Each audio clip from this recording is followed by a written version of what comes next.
In 1915, as British and French soldiers fought desperately in the muddy trenches of the Western Front, something extraordinary happened that would forever change the nature of close combat. A seemingly simple object that looked more like a household utensil than a lethal weapon began flying over the heads of Allied soldiers, exploding with a precision and range that defied everything they knew about trench warfare. The Germans had created something that seemed impossible, a grenade that could be thrown with the accuracy of a spear and the range of a rifle, transforming every ordinary soldier into a long-range destruction machine.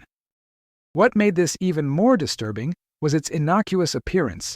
Allied soldiers reported in letters home that the enemy was throwing potato peelers at them, without understanding that they were witnessing the birth of a tactical revolution that would completely redefine the rules of close combat. This was not just another weapon, it was the harbinger of a fundamental transformation in military psychology and strategy that would echo through decades of conflict. The Stielhandgranate represented a completely revolutionary design philosophy that challenged centuries of traditional military thought. While other nations focused on creating compact spherical grenades that fit in the palm of the hand, German engineers did something counterintuitive. They attached a 15-inch wooden handle to a cylindrical explosive head, creating a weapon that measured nearly 2 feet in total length. This seemingly odd decision was based on principles of applied physics that other armies had completely overlooked. The handle functioned as a lever, allowing ordinary soldiers to achieve throwing distances of up to 130 feet, almost double the range of conventional grenades of the time. But the true genius lay in the friction ignition system. Unlike grenades that required complex percussion mechanisms, the Stielhandgranate used a simple cord that, when pulled, created a spark through friction, initiating a 4.5-second fuse. German soldiers discovered they could prepare multiple grenades simultaneously, creating a coordinated barrage that devastated enemy positions before defenders could adequately react. The psychological impact of the Stielhandgranate on Allied troops was as devastating as its physical effect, creating a phenomenon that military commanders initially completely underestimated. British field reports from 1916 documented a disturbing pattern. Experienced soldiers, veterans of multiple battles, began developing specific anxiety related to the characteristic sound of the wooden handle cutting through the air.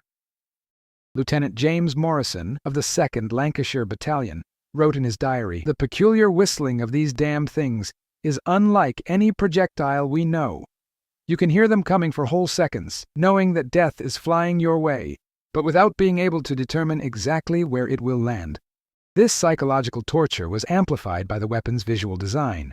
Its elongated and unusual silhouette created a sense of strangeness that disturbed soldiers accustomed to the comforting familiarity of conventional weapons. Military doctors began reporting cases of grenade neurosis, specifically related to the Stielhandgranate, where soldiers developed involuntary tremors upon hearing any sound similar to wood cutting through the air, even in completely safe situations far from the front.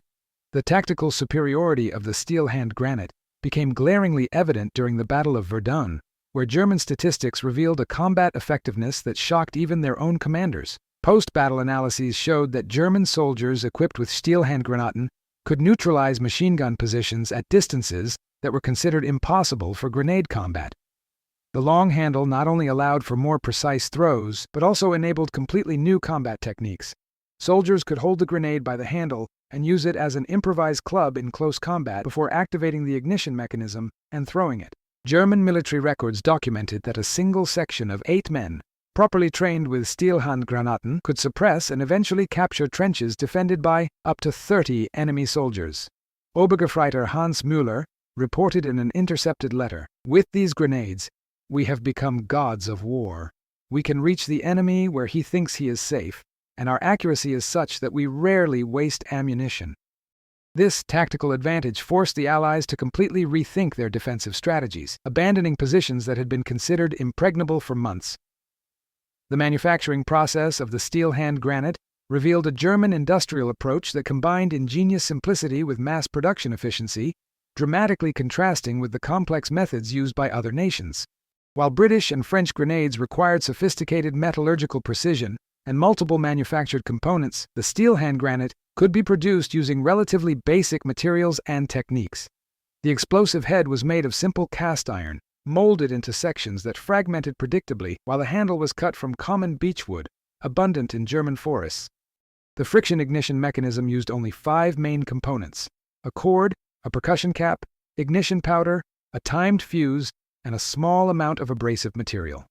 German factories could produce up to 50,000 units per day using semi-skilled workers, including women and teenagers, while the production of equivalent Allied grenades required specialized artisans and much more time-consuming processes. This production advantage meant that German soldiers often carried 6 to 8 Stielhandgranaten per man, while Allied soldiers rarely had more than 2 to 3 conventional grenades. The evolution of the Stielhandgranate during World War I demonstrated a German capacity for continuous innovation that maintained its tactical superiority even when the Allies tried to develop countermeasures. The initial 1915 version weighed 1.3 pounds and contained 5.6 ounces of explosive, but by 1917, design improvements had reduced the weight to 1.1 pounds while increasing the explosive charge to 6.2 ounces. German engineers discovered that subtle modifications to the shape of the explosive head could direct fragmentation more effectively, creating a shrapnel pattern that maximized damage within a 30-foot radius. Even more impressive was the bundling technique. German soldiers learned to tie multiple Stielhandgranaten together, creating improvised explosive charges capable of destroying fortified bunkers. Hauptmann Friedrich Weber documented, "We found that 6 grenades tied together can breach concrete walls 3 feet thick. Our men have become instant demolition engineers." This tactical flexibility was impossible with conventional grenades, which could not be easily combined due to their spherical shape and complex ignition mechanisms. German training with the Stielhandgranate developed a completely new tactical doctrine that transformed ordinary infantry soldiers into precision combat specialists at medium distances.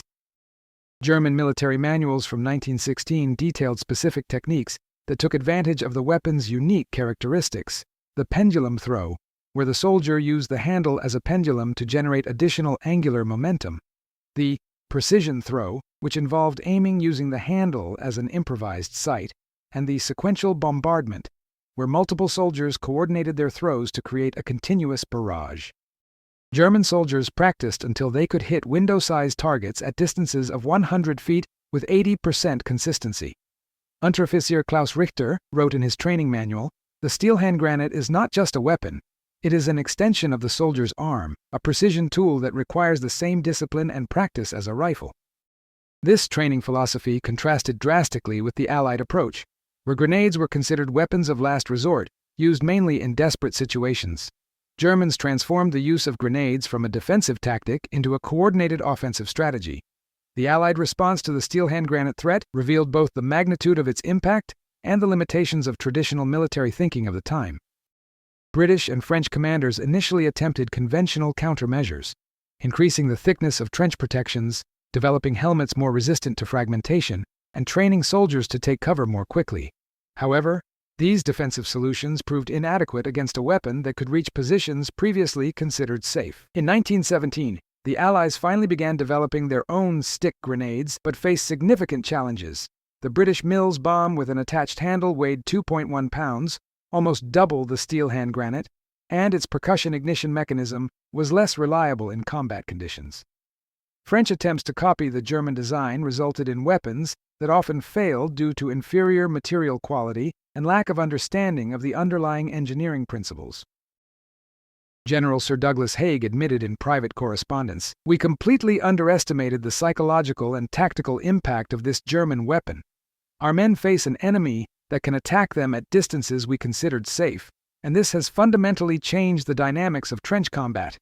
World War II witnessed the evolution of the Stielhandgranate into its most refined form, the Model 24, which incorporated decades of combat experience and technological innovations that made it even more lethal and versatile. The new version weighed only 1.2 pounds, but contained a more potent TNT explosive charge that created an effective fragmentation radius of 45 feet.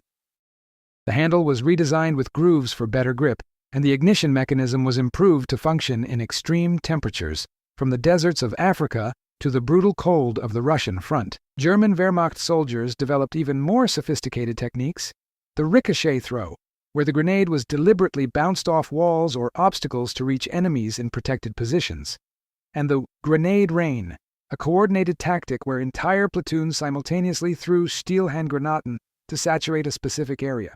American veterans of D-Day reported that the distinctive sound of Stielhandgranaten flying over the beaches of Normandy created a psychological terror that rivaled artillery bombardment. Sergeant Robert Thompson, of the 1st Infantry Division, recalled, "You could hear these things coming, and you knew you had only seconds to find cover. It was like facing a deadly rain that could reach you anywhere." The enduring legacy of the Stielhandgranate extends far beyond its direct military impact, having fundamentally altered weapon design philosophy and close combat doctrine that persist to this day. Its influence can be seen in modern grenades like the Russian RGD-5 and the American M67, which incorporated aerodynamic and ergonomic principles pioneered by the German design. More significantly, the Stielhandgranate established the concept of individual force multiplier, the idea that an ordinary soldier, properly equipped, could exert tactical influence disproportionate to their size or position.